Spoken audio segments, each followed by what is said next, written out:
é grande a expectativa no Brasil para a delação premiada do empresário Daniel Vorcaro, que pode ser aceita apenas se apresentar fatos novos ou elementos concretos que ajudem nas investigações. O ministro André Mendonça sinalizou que não vai homologar uma delação baseada em informações genéricas ou sem comprovação. De acordo com o entendimento, Vorcaro deverá detalhar relações, inclusive com ministros, a Ilêcia Alexandre de Moraes, Dias Toffoli no mínimo, e indicar caminhos que permitam a verificação dos fatos. Marina Helena, essa colaboração também precisará esclarecer a origem e o destino de recursos financeiros investigados e pode acontecer antes de outubro. Há um esforço para que essa delação saia o quanto antes, afinal. Pois é, e a delação do Vorcaro parece que deixou o nosso ministro tão nas cordas que ele decidiu, atender àquela ação lá do PT para rever a delação premiada, para tentar colocar regras ali na delação premiada. Tamanho susto, Então, acho que por isso aí, para o Alexandre de Moraes, dessa hora, desengavetar um pedido tão antigo assim do PT, depois de ter colocado Jair Bolsonaro na cadeia, todos os réus do 8 de janeiro e toda a turma baseada, simplesmente, todos aqueles inocentes, baseados simplesmente numa delação de Mauro Cid, que tem 11 versões diferentes em 9 delações, que foi claramente coagido. Depois de todo aquele papelão, ele vem com essa mudança aí, trazendo isso aí para a mesa. Inclusive, depois eu vou até já deixar a pergunta aqui para a Ludmilla e para o Marcília, depois quando eles forem comentar, se isso aí também pode abrir uma margem, dependendo de como o STF julgar essa questão das delações, até uma possibilidade de que toda essa farsa da trama golpista seja revista, Porque, afinal de contas, se tem uma delação que claramente não cumpriu ali as regras, foi a delação do Mauro Cid, que não teve provas, que não trouxe provas, que teve várias contradições e que teve coação envolvida. Mas, voltando aí ao Vorcaro, a gente está vendo aí, todas as formas de Vorcaro de comprar a boa vontade, de comprar seguros, com autoridades da nossa República, via contratos, como esse de 129 milhões, com o escritório de advocacia da mulher de Alexandre de Moraes, mas todo o resto, toda essa festa, aliás, toda tudo que ele pagou em termos de hospedagens, naquele fórum lá em Londres, ainda teve, além de tudo que a gente ficou sabendo agora, uma homenagem a Alexandre de Moraes. Então, Alexandre de Moraes foi homenageado. E assim ele pagou, por exemplo, hotel 5 estrelas pro Andrei Rodrigues, da Polícia Federal, Estavam Lagonet, aquela Macallan ali, mais de 3 milhões. Então, a gente viu. E agora estamos sabendo também que, além de tudo isso, eles ainda davam ali um brochinho, que dava direito a prostitutas de luxo, que são as suicinhas ali. Então, olha só tudo isso que a gente está sabendo e a imprensa já está sabendo, pelo que já existe nesses 9 celulares, e só parte do que está ali já foi verificado. Então, tá certo André Mendonça, de que vários pontos. Primeiro, ele tem que trazer novidades. Imagino que não tem nesses celulares. Quando a gente viu aquela troca de mensagens ali no dia, em que ele foi preso, com um telefone funcional do STF, que é o que tudo indica, o que a gente tem até agora. Muito provavelmente era de Alexandre de Moraes, que o STF não se deu nem ao trabalho de responder isso para a CPI. A gente sabe que tem muita coisa ali. Ali tinham pastinhas das mensagens. Então, ele fez questão de guardar, tudo aquilo que era, por exemplo, de visualização única. Então, ele fez questão de guardar. Então, a gente imagina o que o Vorcaro não tem. Outra coisa que sabemos também, que ao disponibilizar, por exemplo, essas festas que ele fazia, prostitutas, porque esse é o nome real, dessas mulheres que se vendem em troca disso, não tem outro nome. Se a gente olhar tudo isso, no fundo, ele queria chantagear essa turma toda. Então, ali você vê que tem muita coisa que nós brasileiros precisamos saber. Tá certíssimo, André Mendonça, mas tem muita gente dizendo isso. Ah, não, agora eles vão acabar com a delação premiada logo agora, na vez do Vocário. Eu acredito que mesmo que isso aconteça, não acho, né? Acho que vai ter muita pressão ali para isso não acontecer, e tem esse risco também disso acabar interferindo no 8 de janeiro e de vários outros dos presos políticos que essa turma, né, colocou na cadeia sem base nenhuma, aí sim com delações que não poderiam ter acontecido. Então, a gente vai ver como isso vai acontecer, mas independente de qualquer coisa, me parece que tudo que foi apreendido em termos de computadores, celulares, todo o resto, fora os outros que já foram presos também, que estão falando aí, já tem muito batom na cueca. Julie, não tem mais como frear esse trem, inclusive, né, essa informação que agora muda a expectativa. Diziam, né, as notícias de que essa delação aconteceria em outubro, próxima eleição, bota próximo nisso, ao mesmo tempo, que confundiria todo esse jogo político. Agora já pode sair nos próximos dias essa delação. Aí a defesa de Vocário iria evitar citar ministros. Agora vem essa informação que desse jeito não tem como não dar. Tem as delações de Beto Louco, do empresário, prontinha para sair, e também de Fabiano Zettel. Deixa eu ver esse textinho aí desde o começo, por favor, que eu vou trazer essa atualização com relação às movimentações da defesa de Daniel Vocário, que então, Júlia, está montando uma força-tarefa para entregar agora, nos próximos dias, essa proposta de delação de Vocário.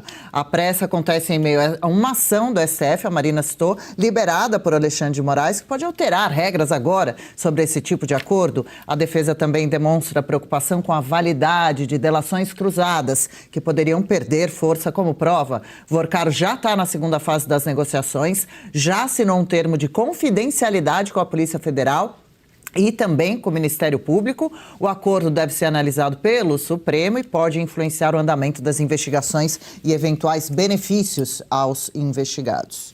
A delação já começou, né? Agora está na segunda fase em que o Daniel está entregando nomes, anexos, né?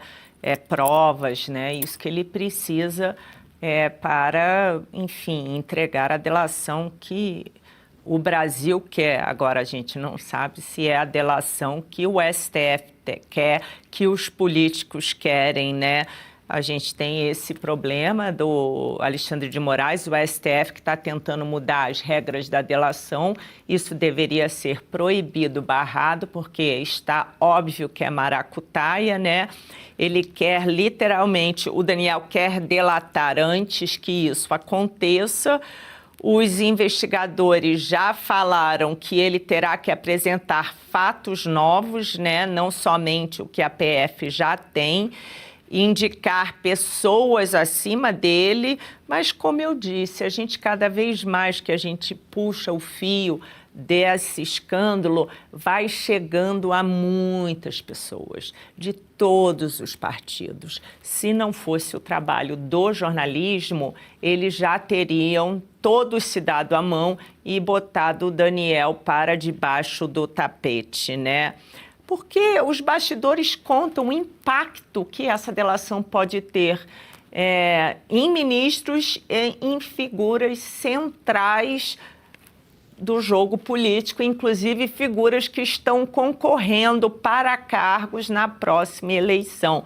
Seria de interesse do brasileiro honesto, que somos cada vez menos, ou pelo menos somos muitos, mas infelizmente não estamos em Brasília, que essa delação fosse agora, para a gente saber em quem vai votar, em qual presidente a gente vai eleger, porque se o Daniel abrir a boca de tudo que aconteceu, de todas as informações que eu tenho, essas eleições seriam bem diferentes do que vocês imaginam. Quer dizer, os brasileiros honestos iriam escolher pessoas diferentes das quais eles estão querendo escolher. Mas vamos ver o que vai acontecer. O STF está num dilema delicado, quem julga, quem investiga, quem autoriza, né? A investigação é grande, porque é uma fraude financeira bilionária, possível, vamos falar possível, mas eu acho, certeza, corrupção de agentes públicos, compra de influência no maior poder do Brasil, né? vendas de ativos irregulares. É uma loucura, gente. Não tem a delação concluída. O STF quer mudar as regras no meio do jogo e o maior risco é que Brasília toda dê um jeito de que essa delação não saia da maneira que nós, brasileiros honestos, queremos. Muita gente envolvida querendo evitar ter o nome citado. A Marina passou uma pergunta, a gente quer ouvir o comentário de Marcília e Ludmila também. A Ludmila pede para responder a Marina. Então, a Marina perguntou ainda há pouco como é que ficaria, por exemplo, a delação do Mauro Cid, caso essa ADPF 919 seja julgada procedente. Então, eles estão querendo limitar as possibilidades de delação premiada. Limitar, por exemplo, a delação cruzada, que é quando o A delata B. Aí o C também delata B. Então, seriam duas pessoas, dois delatores, por exemplo, delatando a mesma coisa sobre um terceiro. Então, antes, isso era considerado como sendo uma prova suficiente para uma condenação.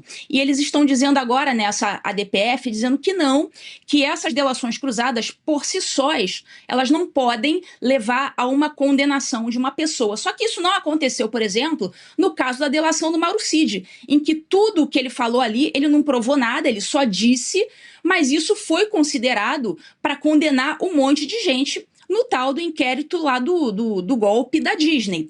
Então, o que eu queria responder? A pergunta dela é, será que isso retroagiria para abranger delações como a do Mauro Cid, ou seja, seria tudo destruído do princípio, ou só valeria daqui da decisão do STF para frente, né, se isso vier a ser julgado, né, porque depende disso também, depende do Fachin colocar para jogo e julgar. Então a resposta é a seguinte, em tese, as ADPFs, essas decisões, caso essa lei seja considerada inconstitucional nesses trechos, a regra é que seja efeitos ex tunc, ou seja, retroage até o princípio dos tempos, e não ex nunc, que é da decisão para frente. A regra é essa. Só que também existe o instituto da modulação de efeitos, ou seja, embora a regra seja que a inconstitucionalidade retroaja até o início dos tempos, existe esse instituto para que você module os efeitos daquilo a partir do momento da decisão para frente apenas, mantendo todos os atos já praticados anteriormente por uma questão de segurança jurídica. E o próprio Lênio Streck, que é um dos autores, um dos subscritores da ADPF 919, essa que o Moraes puxou da manga, do nada, ele já diz ali que ele sustenta que os efeitos devem ser ex nunc, ou seja, da decisão para frente, então mantém todos os atos praticados. E isso seria o melhor dos mundos para Alexandre de Moraes, porque a delação do Mauro Cid permaneceria íntegra, né, nada seria modificado e modificaria só dali para frente para beneficiar o Alexandre de Moraes. Essa delação do Mauro Cid entrou para a história realmente, né? Doutor André Marcília, o Banco Master contratou meio mundo aqui no Brasil, né, em 2025, mas também escritórios de advocacia de 2 ex-presidentes da OAB. Olha isso. Dados da Receita Federal indicam que foram pagos 27 milhões de reais ao escritório de Marcos Vinícius Furtado Coelho. Já a banca do ex-presidente da OAB, Felipe Santa Cruz, recebeu cerca de 1.550.000 reais em 2 pagamentos registrados. Ao todo, os gastos do Banco Master com escritórios de advocacia chegaram a aproximadamente 304 milhões de reais no ano. Será que então é por isso que a gente não ouvia a OAB se manifestando muito com relação a esse importante caso e tão necessário que tinha sido, né, ter se posicionado? Não, sem dúvida alguma, né? Sem dúvida alguma. Eu tenho dito que a OAB, ela prova, né? Cada dia que passa, ela prova por A mais B o porquê dela não ser combativa. Por que ela não está do lado de cada trincheira? Por que ela não está do lado dos advogados que estão reclamando dos abusos do STF? Alguns reclamando desde ontem, alguns reclamando há 7 anos. Não importa, mas me parece que hoje poucos estão defendendo. Hoje quem defende o regime é cúmplice do regime. Não é possível que alguém em sã consciência seja realmente tolo a ponto de achar que está tudo certo com o STF. Mas essas pessoas, a OAB está achando que está tudo certo, pelo menos a OAB nacional. E aí, matérias como essas, ou denúncias, ou informações como essas, né, de que presidentes da OAB foram contratados pelo Vorcaro, expõe que nós estamos aqui diante da realidade de que a OAB nacional faz parte do poder. Por isso que ela não combate o poder. Não dá para combater você mesmo. Combater o poder exige que você não esteja no poder, né? Quem que o Vorcaro contratou? As pessoas mais influentes da República, dos 3 poderes, e também os ex-presidentes da OAB. Por quê? Porque eles estão dentro desse esquema dos 3 poderes. Você pega o Legislativo e eles foram lá escolher algumas pessoas. Você pega o Executivo, escolher algumas pessoas. O Judiciário escolheram a cúpula. E aí você pega a OAB no meio disso. Por quê? Porque a OAB, ela orbita em torno da cúpula do poder do judiciário, né? É uma espécie de... Vamos pensar assim, que o STF é o corpo, a OAB Nacional é a cueca, você está entendendo? É a cueca, veste ali e essa é uma imagem proposital mesmo, é uma imagem quase obscena, porque é obsceno mesmo, é a cueca que veste o poder, né? Ela veste cobre as obscenidades, vamos dizer assim, pelo menos um pouco. Então, lamentavelmente, a gente vê notícias como essas e veremos outras tantas. Essas mesmas pessoas envolvidas nesse caso que está sendo mencionado aqui na tarja estavam dizendo que o Bolsonaro era golpista, que o país teve a sua democracia salva pelo Moraes. Aí a gente entende que democracia que eles estavam defendendo. É a democracia deles. É a democracia que mantém um poder para eles e para os demais nada. É isso. Lamentavelmente, é isso. Eu só queria fazer também um adendo rápido. A Ludmila já comentou, né, a questão de que você tem a coisa julgada em relação ao caso do 8 de janeiro e essas alterações têm tudo para serem apenas procedimentais nesse julgamento dessa restrição da delação, mas tem uma outra coisa também que se tem falado muito e a gente comentou agora no programa, que é o fato de que a delação do Vorcaro precisaria ter elementos novos, precisa ter elementos, novidades. Veja, a lei que trata da delação não fala em novidades, mas em utilidade da colaboração, a efetividade da colaboração. Então, se você tiver elementos que complementem as informações que nós já temos, bom, essa delação já é suficientemente boa. Então, parece que é um jogo de, traga-me algo novo. Traga-me algo novo como se fosse um capricho. Isso não existe, a lei não fala disso, né? Então, está se vendendo um pouco essa ideia de que o Vorcaro precisa trazer algo para além dos 9 telefones. Veja, é impossível. Nos 9 telefones dele está o mundo inteiro, né? O que precisa é que a delação dele colabore ou acrescente ou complemente para além dos 9 telefones. E isso eu não tenho a menor dúvida de que ele tenha condições de fazer, porque embora tudo esteja no telefone, tudo não está tão detalhado assim lá nesses telefones. A expectativa vai seguir, então é importante que Vorcaro traga, sim, fatos novos, seja do veículo que for, dos aparelhos eletrônicos, de suas lembranças. É claro que precisa trazer junto comprovações. Júlia, a Polícia Federal, ainda falando sobre as atualizações do Master, identificou também que o ex-governador do Rio de Janeiro, acabou de sair da cadeira, né, o Cláudio Castro, viajou à final da Copa Libertadores de 2025 em um jato ligado à empresa associada ao empresário Daniel Vorcaro. Mais um, então, que voou no jatinho de Vorcaro. A viagem teve como destino Lima, no Peru, onde Castro acompanhou a vitória do Flamengo ao lado de familiares e amigos. Não foi sozinho, não. De acordo com as investigações, a empresa de táxi aéreo teria ligações com Vorcaro, mesmo após a venda formal de sua participação societária. O caso ganha relevância porque a época em que o Castro era governador, o estado do Rio investiu recursos do Rio Previdência em produtos do Banco Master, operação considerada de altíssimo risco. Pois é, né? Então isso está mais do que, enfim, entregando quem é Cláudio Castro, né? O Cláudio Castro simplesmente é desses governadores que já tiveram no Rio, que só pensam no interesse próprio. Ele botou 1 bilhão lá no Master, depois de ter sido avisado que era de alto risco. O que o Daniel fazia, ele agradava as pessoas que ele queria fazer negócio. Enfim, Cláudio Castro, né, ele provavelmente ele vai ser cassado, ele vai ser julgado, se Deus quiser vai ficar inelegível, não vem para o Senado, né? Eu vi que o Flávio Bolsonaro tinha escolhido ele para o Senado, mas eu não entendi exatamente essa escolha, porque quem conhece o Cláudio Castro sabe que boa coisa ele não é.